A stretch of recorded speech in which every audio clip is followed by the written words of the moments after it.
Ini lanjut Beh ke pertanyaan ketiga mengenai dua sikap yang harus dimiliki oleh manusia dan Iya. dua sikap itu harus seimbang Eh, antara khauf dan roja, Oke. rasa takut dan kemudian rasa harapan, berharap kepada Allah. Nah, pertanyaannya bagaimana supaya manusia seimbang Beh antara dua konsep itu?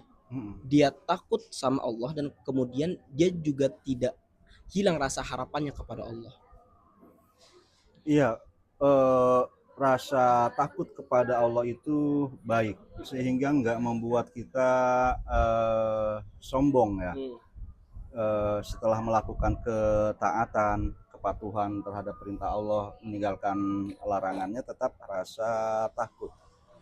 Tapi rasa takut ini kalau berlebihan itu menjadi buruk karena menjadi misalnya keputusasaan.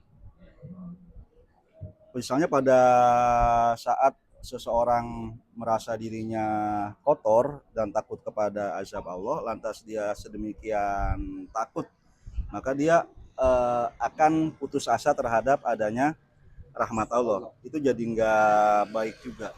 Sementara roja berharap kepada Allah itu juga baik selama tidak berlebihan. Kalau berlebihan maka dia akan menjadi kerugian gitu. Eh, jadi dua-dua khauf dan roja ini harus terus dalam keadaan yang seimbang.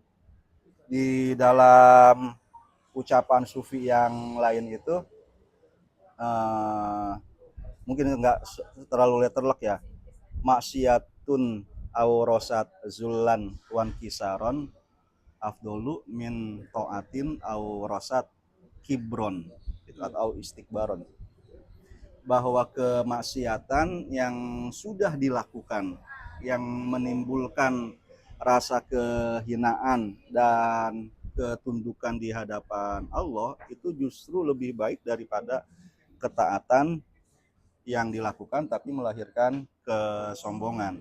Memang harus hati-hati untuk memahami hal ini gitu ya. Kak saya seperti letter luck dalam hikmah Arabnya itu menunjukkan pada sesuatu yang sudah terjadi. Jadi jangan ke masa depan nih menerapkannya.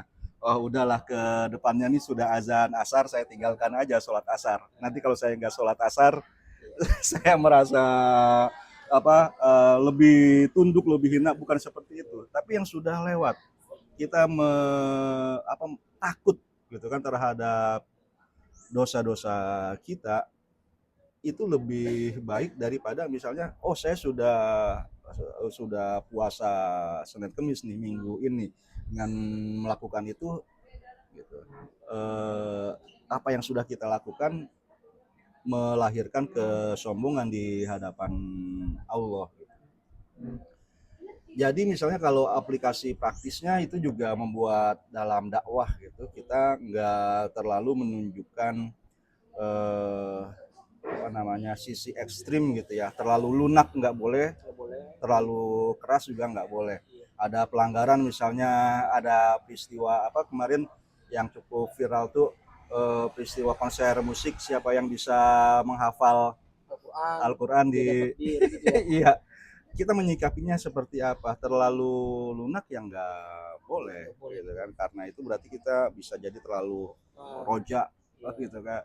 Tetap butuh ketegasan-ketegasan khusus. Iya, iya. Tapi dalam ketegasannya itu juga harus tetap seimbang dengan eh, kerangka umum dakwah, kerangka umum misalnya interaksi kita yang tidak meninggalkan aspek ya berharap efek jerak ini bukan didasari oleh kebencian terhadap subjek pelakunya, tapi kebencian terhadap perbuatannya saja. Ya, lanjut pertanyaan berikutnya. Enggak apa-apa masih, Pak. Oh, masih kelima. Oke. Terima kasih, Beh. Ini lanjut ke pertanyaan berikutnya, Beh. Terkait dengan ego, keakuan. Hmm. Pertanyaan mendasarnya, Beh. apa yang dimaksud dengan keakuan, apa yang dimaksud dengan ego, kemudian bagaimana doa dapat membantu manusia melepaskan ego dirinya. Mm-mm. Kan kebanyakan di sekarang itu manusia kurang sadar bahwa dirinya itu makhluk yang lemah, sehingga ada yang bilang bahwa oh segala sesuatu ini bisa diupayakan kok dengan ikhtiar kita tanpa harus menunggu doa. Ya. Buktinya ketika orang berdoa tetap aja nol menol aja. Bagaimana Babi menyikapi itu? Iya, dalam satu ayat diterangkan ya ayuhan nas antumul fuqara ilallah. Wahai manusia, kalian tuh fakir di hadapan Allah. Wallahu huwal ghaniyul hamid. Allah lah yang maha kaya dan maha terpuji. Pada saat kita lahir, kita lemah, gitu kan? Kita fakir Iya. di hadapan sesama manusia juga, di hadapan diri kita. Ini bisa kita lihat lah kalau belum punya anak seperti Bang Robi, Bang Isan ini, ya lihat ponakan lah. Supaya mereka survive kan ada orang tuanya gitu ya, ada orang-orang dewasa yang memenuhi kebutuhan dirinya. Tapi lantas dia tumbuh, dia berkembang gitu ya secara fisik, secara intelektual. Dia mulai punya pengetahuan, mulai punya kekuasaan. Lantas muncul tadi, oh saya sekarang punya ilmu, saya punya kemampuan, punya skill yang dengan hal itu saya bisa memenuhi kebutuhan saya. Tadi pertanyaannya berarti kita nggak boleh setinggi apapun kuasa ilmu, kemudian sebanyak apapun harta yang kita miliki, kita harus tetap merasa fakir, tapi di hadapan Allah gitu.